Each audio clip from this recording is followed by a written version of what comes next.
బండి సంజయ్ గారు ఏం మాట్లాడుతున్నా నాకు అర్థం కాదు. ఫస్ట్ బీఆర్ఎస్ పార్టీ, ఈ పార్టీ కుటుంబ పార్టీ, ఇటువంటి పార్టీతో మేము సంబంధం పెట్టుకోమని చెప్పినారు.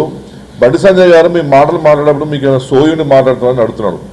ఇవాళ ఎన్డీఏ ప్రభుత్వంలో 23 కూటమిలు ఉన్నాయి. ఇవాళ బండి సంజయ్ గారిని ఒకటి అడుగుతున్నాడు, పక్క రాష్ట్రంలో ఉన్నటువంటి తెలుగుదేశం పార్టీ కుటుంబ పార్టీ కాదా? దాంతో మీరు పొత్తు పెట్టుకోలేదా? ఎన్టీ రామారావు వారసులు కాదా? చంద్రబాబు నాయుడు, లోకేష్, బాలకృష్ణ అల్లుడు, పురంధేశ్వరి దేవి వీళ్ళందరూ మీకు కంటి కనబడతారా నేను అడుగుతున్నాను. జనసేన పార్టీ పవన్ కళ్యాణ్ పార్టీ కుటుంబ పార్టీ కాదా? వాళ్ళ తమ్ముడికి నేను ఆయన ఎమ్మెల్సీ పదవి ఇప్పించుకోలేదా పవన్ కళ్యాణ్ గారు? మహారాష్ట్రలో అజిత్ పవార్ గారు ఎవరన్నానే? అజిత్ పవార్ శరద్ పవార్ గారి అన్నకొడుకు కాదా? అది కుటుంబ పార్టీ కాదా? గతంలో మీరు శివసేనతో పొత్తు పెట్టుకొని మీరు పవర్ షేర్ చేసుకున్నారు, అది కాదా? కుటుంబ పార్టీ కాదా? రాజ్ ఠాక్రే, బాల్ ఠాక్రే వారి కొడుకు మంత్రులు, ఉప ముఖ్యమంత్రులు కాలేదా?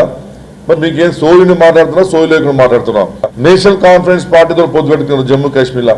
షేక్ అబ్దుల్లా కుటుంబం రాజకీయ కుటుంబం కాదా? అది జేడీఎస్ కర్ణాటకతో మీ పొత్తున్నది. ఇవాళ జేడీఎస్ లో ఉన్నటువంటి హెచ్డి దేవగౌడ ఇప్పుడు మీ మంత్రివర్గంలో ఉన్నాడు కదా ఆయన కుటుంబ సభ్యునిగా.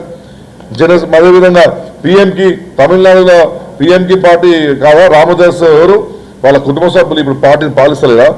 లోక్ జనతా శక్తి పార్టీ బీహార్లో ఉన్నది, అదే పార్టీ రామ్ విలాస్ పాస్వాన్ గారి పార్టీ, ఆ పార్టీ కొడుకు ఇవాళ మీతో గవర్నమెంట్ లేరా?